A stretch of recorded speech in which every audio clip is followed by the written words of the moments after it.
Hey everyone, I messed up the recording again. Yeah, not unusual. Will Wallace is here today, and I was so excited.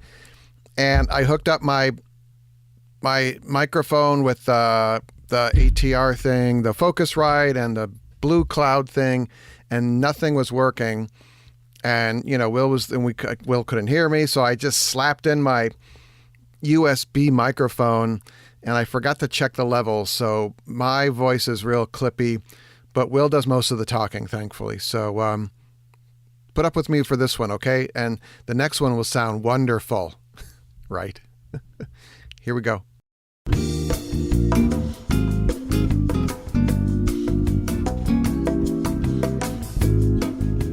Hey, how you doing? Thanks for downloading the show. Welcome to Garden Fork Radio. My name is Eric. This is an eclectic DIY podcast. I have a companion YouTube channel as well, also called Garden Fork.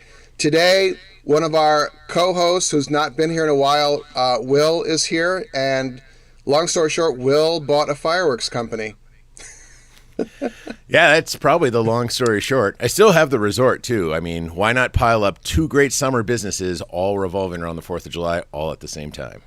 And 4th of July is days away. Yes, the countdown is on. It's been fun. This has been a journey that ebb and flows. The company itself now does 3,500 shows around the world, and we do 425 shows in the Midwest. So it's now the big times. It's no longer backyard fireworks scaring my mom and the neighbor's cat. So here we are. So some background, you have been work in the pyrotechnic business for quite a while as an employee or an independent contractor. And then did you buy the company you worked for?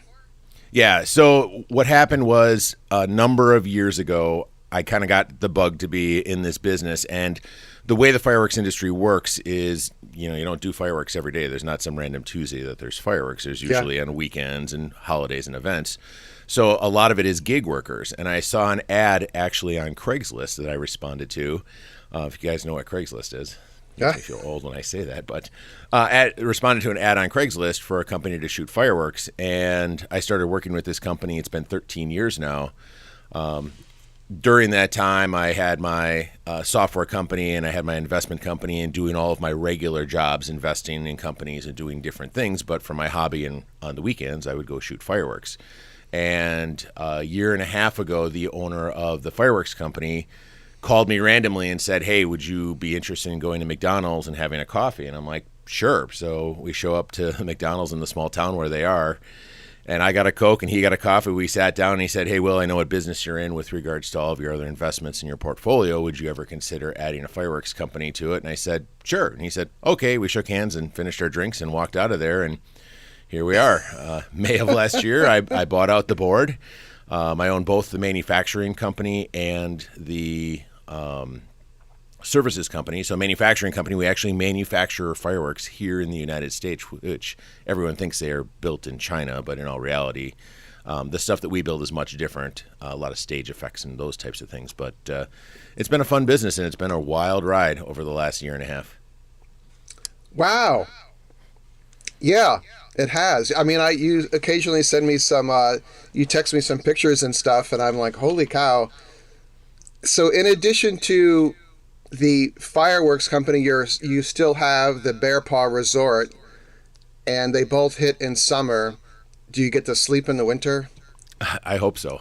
Actually, oddly enough, the manufacturing business picks up in the wintertime because tours and events happen in the off season. But yes, the resort is going full steam right now. And of course, because I'm a glutton for punishment, we also threw in a construction company and land development company in there. So now we're also building houses during the summer because you can't really build houses in the winter. So we're doing that also at the same time. So you said kind of an interesting comment to me in a text the other day, because you're such a hands-on guy and you've had to become less hands-on.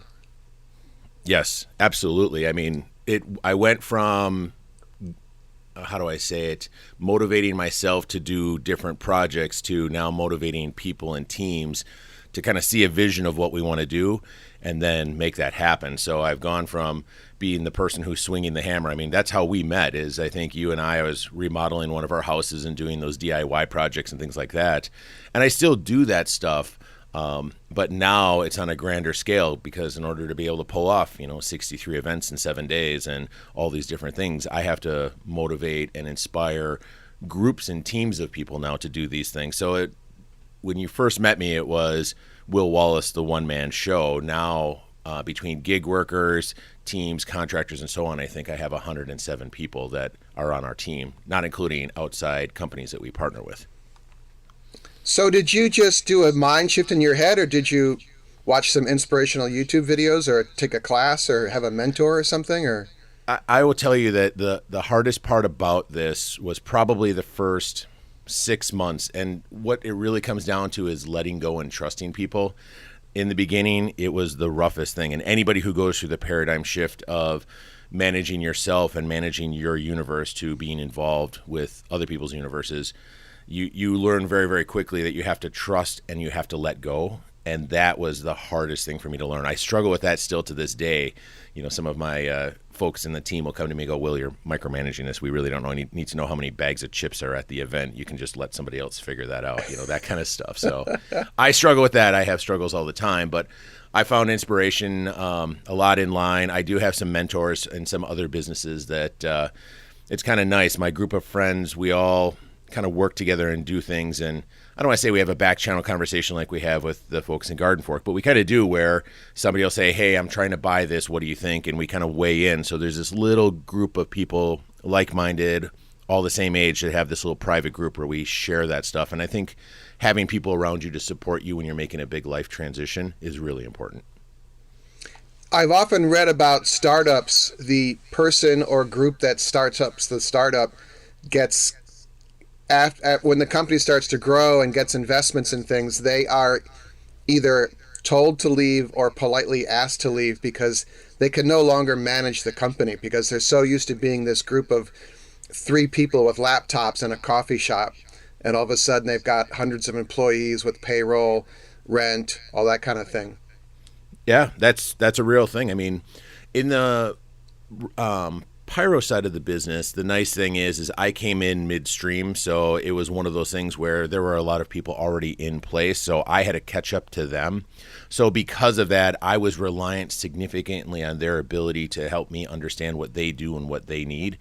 To go to the other side of it, the resort business that we have, that one was a real struggle for me, and still to this day is a real struggle for me, because I started that. I mean, I remember when we first talked about it on the podcast, we were digging ditches and swinging hammers and shovels and doing it all from scratch. And it's something that you have a personal investment and love for. And to let that go and have other people do it is the hardest. So if I was going to say the pyro industry was very easy, because I came with my hat in my hand and said, I need you guys to show me the way, versus it didn't exist at the resort. And now it's to the point where they ask me, actually, I don't want to say not to stop by, but the teams kind of do their thing without my involvement, because once I get involved, I start being like, well, why are we doing that on a tractor? How come that's not greased? Why is that there? That should be there in the food truck instead. And it's just, they're like, stop, you got to let it go.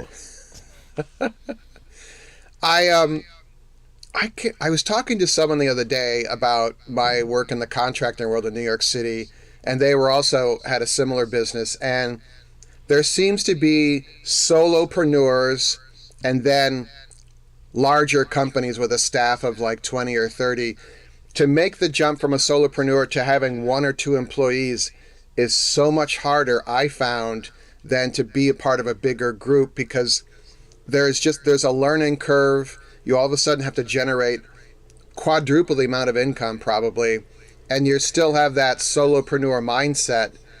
So to walk into a fireworks company that has kind of a baked-in set of essentially production managers and people that know how the place runs is amazing. Yeah, the challenge more than anything was truly to, and I use Gary Vee. I know you know who Gary Vee is. Yeah, he's been on the show. He's been on the show. A lot of things that he says about how to run teams and how to do things are really true. I mean, ultimately, I had to learn to care more about the thoughts and the feelings and what my employees want, and then trust that they have the customer's vision in mind. So I spend my days manning our team more than manning our customer base. Do I get involved with the customers? Of course. But ultimately, I trust people like Linda in our shipping office or Kent in the manufacturing office to run their domain and just make sure that you can support them. And I think that's where the downfall of a lot of businesses are is, you know, the owner of the company wants to be out there driving and pushing the business to, you know, become what they want it to be instead of inspiring people to do great things inside of their business and succeed, which then ultimately, you know, the high tide rises all ships. So in that scenario, if all of your team members are doing well, your company is going to do well. What's a surprising thing that people don't know about a fireworks company? How last minute everything is. Oh, don't tell me that. It blows my mind. So let's talk about the touring industry, because a lot of people think that the pyro business that I own is just shooting backyard fireworks shows for weddings and for 4th of July parties and things like that. But we actually manufacture 53 different types of devices and ship to 3,500 events. Like we did Formula One racing in Singapore. We did stuff for the Olympics coming up here. We build stuff for Jelly Roll and Blink-182 and all these artists. And it's amazing to me how disorganized the shipping and logistics part of the business is in last minute, where they're like, oh yeah, by the way, in Montreal, we need 3 boxes of this and we need it next Tuesday. And I'm like, well, how long has the tour been known that's going to Montreal? Oh, we've known since, you know, February. Well, why are you calling me like a week before to tell me to ship the box? Where were you on that? So there's a lot of that last minute, you know, logistical stuff that makes it very complicated. That and the amount of government regulation that I'm involved with and the organizations that I'm involved with at the government level is unbelievable, which is good because that oversight makes the business exceptionally safe. But wow, is there a lot of paperwork. Yeah, you can't just go down to the post office and throw some mortars in a overnight bag. Surprisingly enough, do you know how most of our shipments are actually shipped out of our facility? FedEx. They drop off Amazon boxes and they pick up our boxes and ship them anywhere in the United States. Wow, that's great. I mean, it's. I remember when you said I'm going to buy a fireworks company, and I'm like, you're what? And then to see you pivot from this jack of all trades, I'll run the backhoe to fix the water main at the RV resort, to inspiring people.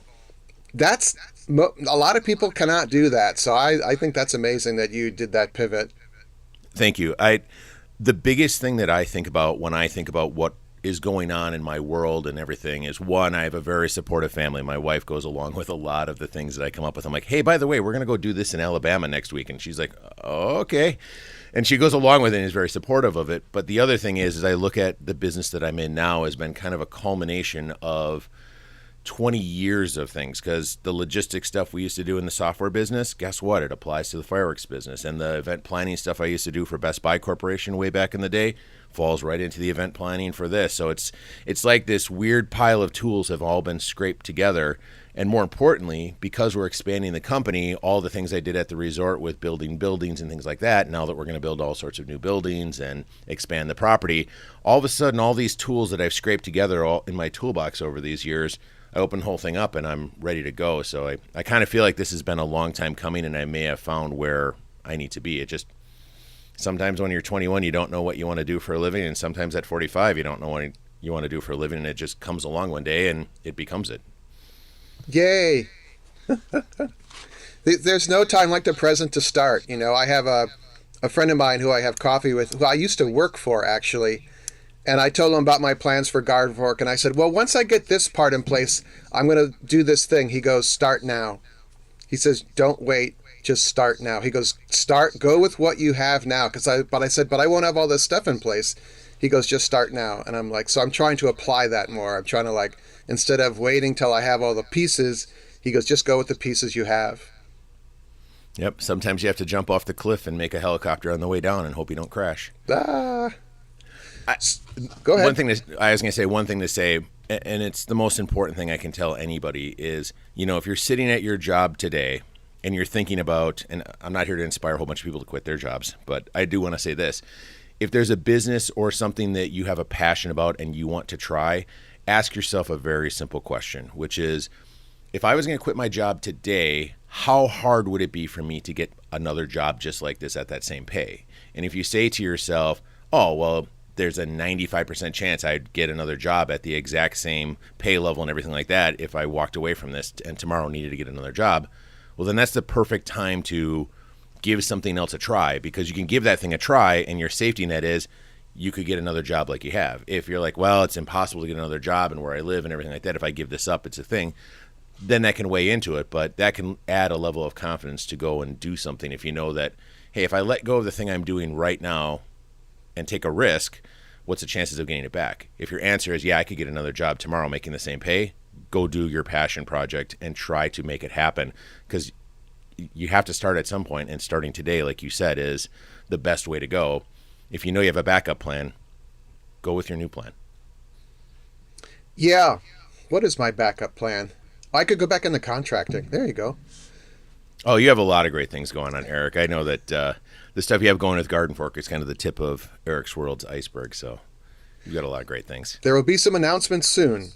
Awesome. It's not that exciting. So while we were talking before we hit the record button, you mentioned that you own an electric car. I do. I got a Tesla. It's, I don't even know how to describe it. It's amazing. Like I had this fear because I have to drive from Wisconsin to Minnesota constantly. Like it's long driving. So I'm the poster child for long distance driving with an electric car. I have never had an issue once where I didn't have enough electricity to get anywhere I wanted to go. Like today I have 11 appointments I have to be at through 6 different cities. The car is sitting downstairs. It's at 80% charge. I'll get through the entire day today, drive everywhere I want to go, and not have an issue. My big anxiety when I first thought about getting it is, oh my gosh, what happens if I have to go to a meeting and I can't get a charge, or I have to drive to Wisconsin and now I have to sit at a charger and wait to charge. It's been a year and it's never happened. And I am a very busy person with regards to traveling to North Dakota and Wisconsin and Minnesota and so on, and I've never gotten stuck with the car. Do you have to plan a little? Yep, you can't leave it at 10%, put it downstairs and go, oh boy, I hope I make it tomorrow. I mean, you have to be cognizant to charge it. Yeah. But other than that, that's it. I remember the first time you drove a Tesla. I think it was the first time you were at a rental. You rented one in Florida. And I don't know if you called me or FaceTime videoed me from the car. And you were just amazed by it. I remember I called you and I said, Eric, I don't know if there's enough Xanax in the world to make this work, because I'm driving on autopilot in the middle of the freeway and the car's driving and I feel like I need to grab the wheel. I was having a panic attack and I called you and I'm like, bail me out of this. But here we are, 4 years later, look at this. So just take the red pill. Yeah. If I had to do it over again, the short story of me and electric cars, I would buy a Tesla. Just the charging infrastructure and the reliability. Well, the Volkswagen has been very reliable, I say that, but as far as the reliability of charging stations along the highway or the shopping mall that are non-Tesla, it's a 50-50 roll the dice whether they're working or not, I found. Sure. I will say, and this is I'm going to geek out fanboy on electric cars for 2 seconds. I want to join the club with you guys. The one thing that I like about the car that I have, so I have a Ford F-150 and it's a 2016. I've had it for a long time. It's the original truck I had for the resort. There has not been a single update or change to that vehicle since I bought it. It's the same screen, it's the same controls, it's the same buttons, it's the same everything inside of the vehicle. Since I bought my Tesla, I've gotten basically 4 new cars in the time I've owned the Tesla, because they've done 4 major software updates. Yep. So all of a sudden I'll wake up in the morning and I'll get a text message that says, your car is now updated. And I go downstairs and there's all sorts of new features and buttons and things that were kind of clunky now work better and so on. So I feel like my car is constantly evolving with new things, like the autopilot's better, or the way it parks, or hey, by the way, we have this new feature that your car has. My 2016 Ford F-150 has never had an update, a change, or anything. And if I wanted to change it, I'd have to get a new vehicle. Now that I have a Tesla and I've gone through these software updates, every time they've updated the software, I've gotten new things, which is, it's not making the car faster, but it's making it more efficient, or it's making it better user-friendly, or the directional works better, or the cameras are nicer. And I didn't have to pay anything for it. It just magically came to me one day and boom, hey, we're going to refresh your car and you don't have to go anywhere. It just happened overnight. Yes, I've experienced the same thing. I had another vehicle and the electric windows on the front doors would stop working, and the only way to get them working again would be to disconnect a fuse under the engine compartment, pull it out for 10 minutes and put it back in, and that would reset the computer evidently. And the manufacturer never fixed the bug because you'd have to take it to the dealer to get it updated. And I haven't done a survey, but my vehicle and your vehicle have a baked-in cellular data internet connection, and you park it overnight, and if you have a strong signal, it'll download the software and fix any bugs. What I also like is they are continually improving the battery management, so your battery, you get more mileage out of your battery, and if they come upon, we're going to tweak the software and make it even better, that's great. Instead of having to buy a new car, you have a car that has new software, and I really love that. Yeah, I mean, I know a lot of people equate electric cars to saving the planet and electrical and moving in away from carbon footprint and all that stuff. And that stuff is all great. But I like the fact that I've owned this vehicle for almost a year. I've never had to get an oil change. I've never had to stop at a dealership to get something fixed. I've never had to do any of those things. And for a person with a really busy life like myself, I can't take a morning and go sit at the dealership and hope that Larry in the back can get it fixed and we're behind on whatever, we need you to sit here for 2 more hours. I can't take those blocks of time out of my life. I need to be driving my business and helping my employees and do all of those types of things versus spending the time at the dealership. So that is the one thing that's made a huge difference in my life, is the fact that for the most part I've only had I think I have to get tires here next year maybe, or 2 years from now, and other than that, that's really it. So that saves an amount of time, and you don't realize how much time you spend on doing all those other things with your vehicles to maintain your fleet. And your time was worth money. Yeah. Yep. I've had to take the car to the dealer once because the Bluetooth key fob wasn't working, and it wasn't a problem with the car. A rodent had gotten into the front storage area where the Bluetooth antenna is.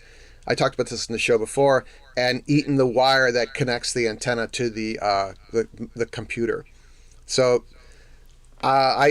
since there's fewer moving parts, there's fewer things to break. And I just thought, I'm at 35,000 miles on the car. Yep, I think I've got 11,000 on mine right now. And nice. I have the basic, nothing fancy. The only thing I got was, because I live in a winter environment, the all-wheel drive. And people are like, electric car, you're not going to be able to drive it in the winter? I've never had a problem in the winter. The only thing I noticed was that my mileage went from 330 miles to 306 miles because of the cold weather. That's it. It wasn't like I dropped by half or something. It wasn't even noticeable. Mine has the all-wheel drive, and it's essentially on demand. It will either sense I need it or I can turn it on. It's called all-weather. I use the eco mode on the driving mode because that uses one motor, and it does some regenerative braking going down hills and stuff. But if I want, traction mode, I hit traction mode, that turns on the second motor, so you have all-wheel drive. So you're running 2 motors, so yeah, your mileage is going to go down. That's pretty cool. Yep. So there you go. There's some. See, look, we fit electric car talk in the podcast today. Well, we're going to fit more into the after show as well. If you want to stick around, Will, we could do some bonus material for the Garden Fork patrons. If you are interested in that, I ask for a cup of coffee a month. I post pictures of the dogs. I posted some pictures of kind of the behind the scenes about YouTube. They're allowing me to do A/B comparative thumbnail tests now, and so I posted some of the data on that the other day. I just do screen grabs or pictures and go, wow, this is what I'm doing today. That's all available. There's a link below, or go to patreon.com/gardenfork. Otherwise, Will, we can check you out at the Bear Paw Resort Facebook page. Yep. Yeah, Bear Paw Resort. I'm occasionally in the Garden Fork discussion group, floating around there. If you're in the upper Midwest or go see a concert anywhere in the United States, you'll probably run into me at one of those, so I'll be around. Yay. All right, everyone. Thanks for listening. Make it a great day. Go out and do cool stuff. See ya.